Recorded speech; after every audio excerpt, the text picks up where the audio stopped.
If you're looking for an English lesson that you can actually use to upgrade your English pretty instantly, this is the right one. You clicked on the correct lesson because today's lesson is short, but it will teach you 10 of the most popular phrasal verbs that you can add to your vocabulary and start using right away.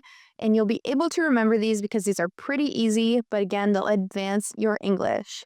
If you want to learn more about this list and study with me each week in my English community, make sure to visit EnglishWithKayla.com and check out my membership. Now, let's get started with these 10 phrasal verbs that will really upgrade your daily conversations. Bring up. So when you bring up a topic of conversation or you just bring up any sort of information, it means you are mentioning it. You are starting to talk about it. A common way that we use this phrasal verb is we say, hey, don't bring this subject up. So recently, I know someone who had a pet that passed away. This pet was very old. It was very dear to them. And they said, please don't bring it up. I can't really talk about it yet. This just means they're very sad and they don't want to talk about this pet because it makes them too emotional. And that's completely understandable. Okay, don't bring that up. You can also be in a meeting, which is a really common place to use this phrasal verb, and you might introduce a topic or an issue by saying, hey, I wanted to bring up this idea before the end of the meeting. So this just means you want to make sure that you mentioned the idea. So if you have to bring something up, it means you have to start talking about it.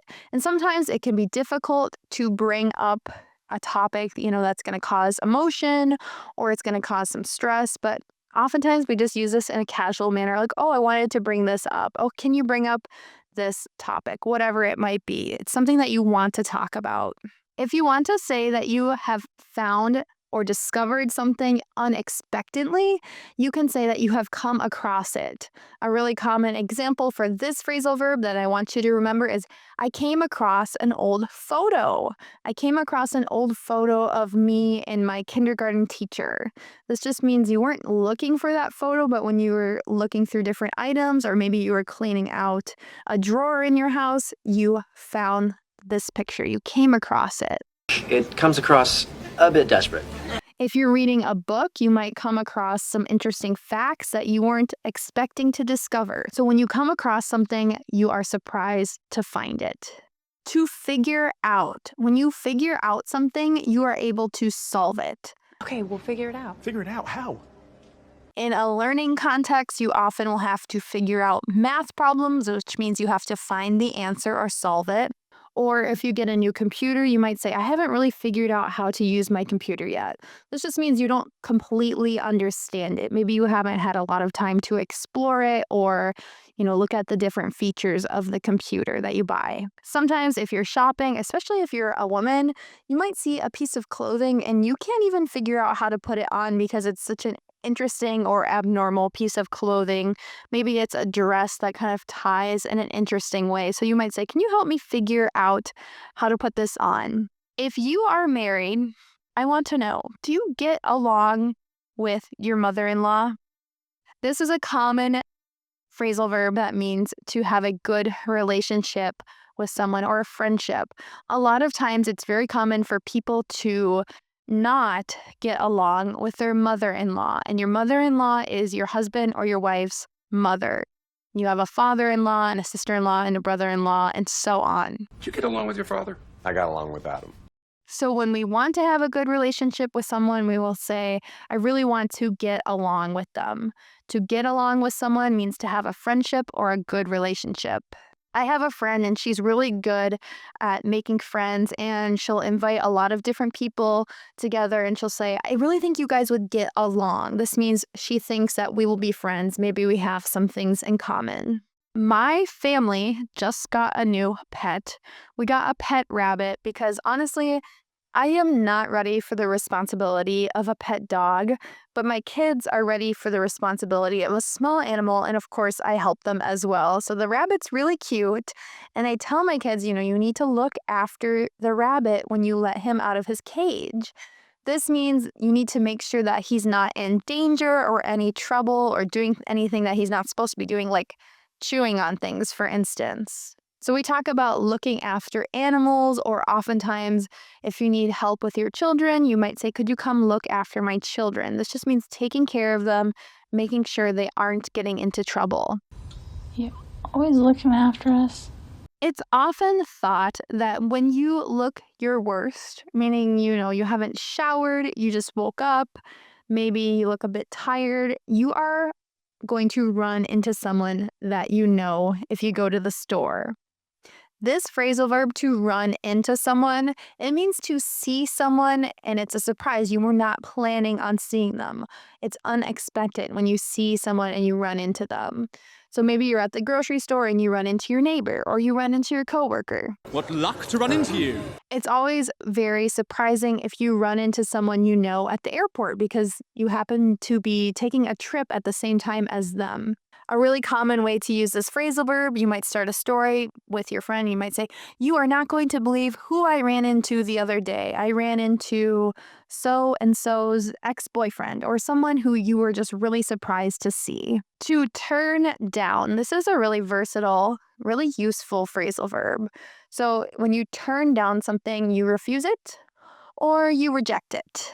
Now, you can just turn down food very politely. Oh, I'm sorry, I have to turn that down. Or you can turn down a date, which would be a big rejection to someone, potentially offensive. Or if you say no to a job offer, you are turning down the job offer or you are turning down the opportunity. This phrasal verb, turn down, is really commonly used with dates, like romantic dates, food, offering food, you have to turn it down, or jobs, job offers or opportunities that you have to say no to. You're turning it down. You turning me down? The phrasal verb to catch up is used in two different ways. So I have to catch up with my schoolwork. This means I have to get to the current level I'm supposed to be on. Maybe you are in college and you haven't done the reading for the week and you need to catch up. You have a lot of work to do. Or maybe you were sick for a few days at your job and so now you need to catch up on your emails. It just means you need to get to the current level that you need to be. Catching up with you. Now, you can use this phrasal verb to catch up with someone. If you want to catch up with an old friend, you might talk about how your family has been, some things that you've done in your life recently. Maybe you talk about where you live now or what you like to do. So you're just reconnecting or talking about your life with someone so that they can get to know you again, even though you've known them in the past. So when you catch up with someone, it means you've known them before, you've been friends with them for a while. Maybe you just have had some distance or have had some time between the last time you talked to them. You can also say, I'm going to catch you up on what we've learned so far, or I'm going to catch you up on what you have missed. This means you're going to help the person get to the current level or the current spot of learning that you're on. The next phrasal verb, it is important to never give up. If you give up something, it means you quit it.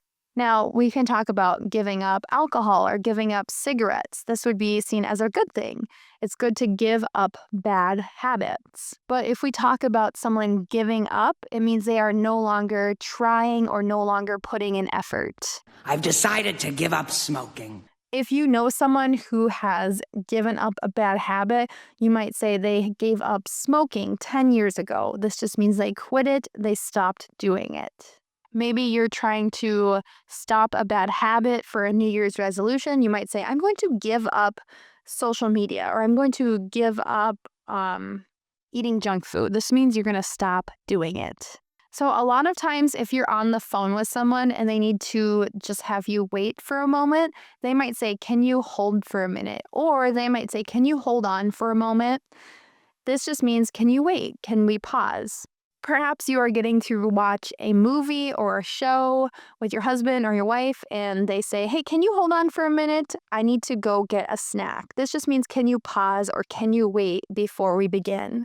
So hold on is polite, it's useful, and we use it all the time as a phrasal verb. Hold on. Hold on a second. I hope you enjoyed this quick lesson with me. These 10 phrasal verbs are super useful. Make sure to add them to your vocabulary and visit EnglishWithKayla.com to get the PDF when you join the membership and get access to asking questions in our community and quizzes each week. I would love to see you in the next lesson. I have so much English to teach you. So check out one of the videos that are going to be on screen or one of the lessons in the description. I'll see you next time. Goodbye.